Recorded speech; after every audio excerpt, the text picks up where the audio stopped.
Susan Cingari here with Daniel Weichel, who joins me all the way from Germany. He has a big fight coming up at Bellator 133 in February.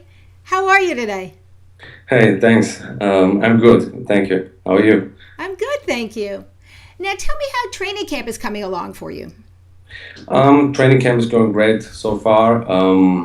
I don't take off over the year. I train the whole year, and just the last 6-8 weeks it gets a little bit more specific on the game plan, sharpen up the mids, and focusing on the game plan. What's a typical training day like for you then? I train twice a day, 6 days a week, and my day starts with the first training at 9:30. And the training at night is around 5 o'clock. And in between, I go home, I cook my meals, and maybe visit my physiotherapist. Yeah, things like that. What are some of the meals that you cook then prior to the fight? Is there a certain weight training program that you follow as well? Yeah, I have a strict diet plan. One of my friends, who's also a training partner of mine, Stefan Pütz, he writes the diet plan for me, and I follow this plan the whole training camp. The stats say Curran has a 2-inch reach advantage over you. You have a very strong submission game. Will you look to take the fight to the ground then? The 2-inch reach advantage doesn't bother me too much. I mean, we know what Pat Curran is, what fighter he is, and we prepared for that. And we prepared in all parts, like standing, wrestling, and on the ground. And like I said, since the tournament, I was constantly training. And I feel like a complete different fighter. And I can't wait to show that on February 13th. What kind of fight can the fans expect to see when they tune in on February 13th then? For me, I think it easily can be one of the most exciting fights in Bellator, because Pat always brings exciting fights and high-paced fights, and I always come to finish the fight. So I think this matched up good, and I think this is a fight the fans will want to see. You've won 11 of your last 12 fights and have been undefeated since signing with Bellator. Do you think that gives you an advantage at all going into this fight, mentally and physically? Definitely winning gains confidence, but every fight is different, and I'm very critical to myself, and I analyze my fights very strict. So I look forward, and I try to learn from all my mistakes, and use it for my next fight. How did you get the nickname the Weasel then? That's funny, man. We were in our gym. We all have different kind of nicknames and stuff. And it was a friend of mine who was joking around with my last name Weichel. He was like, turn it into Weasel and then Weasel. And then somehow we stick with the quick fighting style. We stick with the Weasel, yeah. I like that. Now, you got into Brazilian JiuJitsu at the age of 14. How were you introduced to the sport then? First of all, I always wanted to get into martial arts, even a long time before I started with it.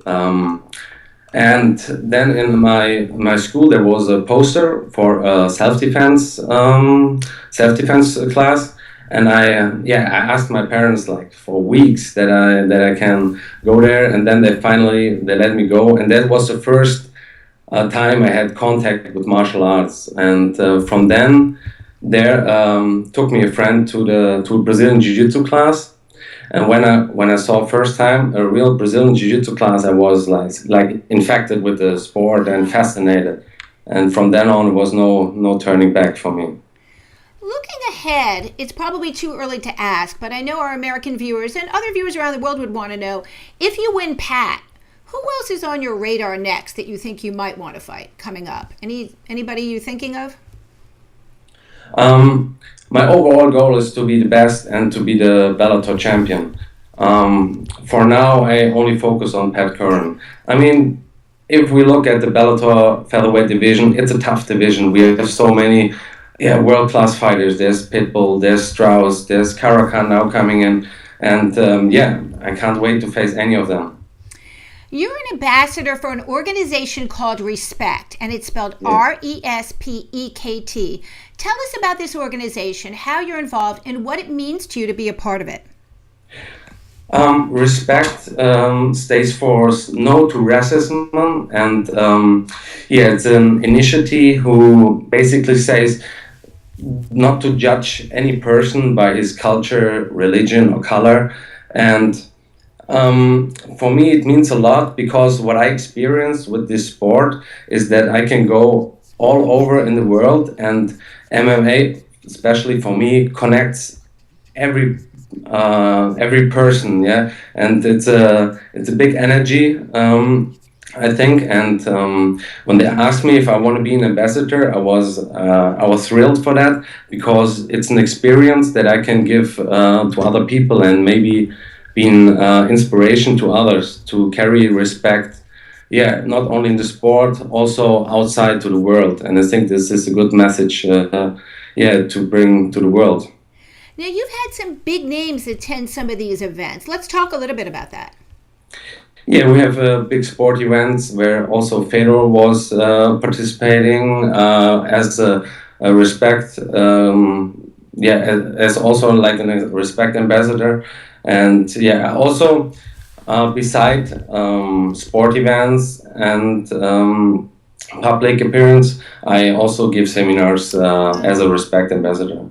That's very interesting. It's true. Mixed martial arts unites the world. It's popular in places that we haven't even heard of and becoming more popular in places that are just getting into it. So it's a great sport. I'm so glad to be involved in it as a reporter, and I know you're glad to be involved in it as a fighter. Yeah. Also, like big soccer players are ambassadors. Like many popular sportmen carry this message from Respekt. Yeah. Very interesting project. Now we have some questions from Twitter I'd like to go to. Our first one is from Dennis Hellman. Dennis wants to know, what are you doing mentally, psychologically in preparation for this fight with Curran? It's tough to say because the mental part is a very big part of our sport, and for me it's like almost 24/7. Every time when I visualize the fight, I have to I concentrate and I try to figure out how I react in certain situations. And I think this is one of the biggest parts, like visualizing difficult situations of the fight and getting out of it, and then bring it into the fight. Yeah, and yeah, always throughout the training camp, you have ups and downs, and you have to handle it. And yeah, it's a big part. And like when I think the difficult part is to handle the downs in the training camp. So when I have maybe a bad day, I sit down, I analyze what went wrong, and then and then I fix it the next day. So this also gains the confidence all over, I think, and you go into with a strong mind into the fight. Dennis also asks, can you describe the German fight scene for those of us who are not familiar with it? I think compared to the US, in Germany, the German fight scene is still small, but it's growing. We have some events all over the year, and they're getting more professional every time I see it. And unfortunately, it's not on television, but I'm sure it will be in future soon. And that would help definitely to bring the sport closer to the people. And but what I can recognize that more and more people around me understand the sport MMA better, and they get to know what it's all behind being an MMA fighter, how professional you have to live to carry yourself, like in the training camp all over the year. Yeah. And also I think me being the Bellator champion would help the German MMA scene too. Do you find that younger children, since the sport is becoming more popular in Germany, do you find that younger children are getting into MMA at an earlier age? And are you being approached by them sort of as a role model, I would think, in your home country? Of course, yeah, it's a great thing to inspire young people to do to get into the sport and yeah, learn also like respect and discipline. Yeah, and I think MMA is a great sport to learn all these things. Yeah, and also get physical strong. Yeah. Doug at MMA Fight Fans wants to know, how do you think you match up with the former champ Pat Curran, and how do you envision the fight ending? Like I said before, I vision the fight everywhere. We compete at such a high level now, and it's not like I only see the fight going standing or only in the clinch.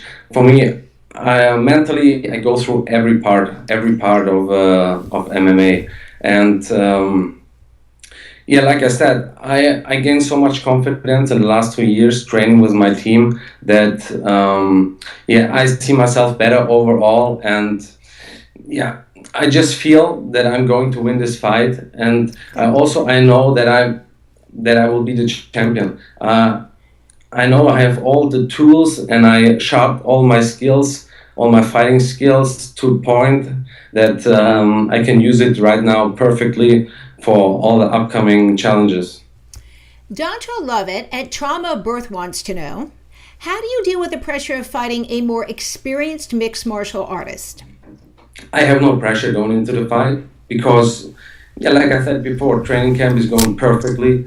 I think I feel myself, I grew as a fighter so much that I have so much confidence going into the fight that I think Pat has to carry the pressure. Before we go today, anything else you'd like to add, Daniel? Of course, I want to thank all the MMA fans around the globe, all my supporters. Thank you all for the messages. I'm always getting a lot of energy out of this. And please tune in on February 13th, live on Spike, Bellator 133. It will be a hell of a fight, and I see you there. Thanks so much for joining us today, and I wish you good luck on your fight at Bellator 133.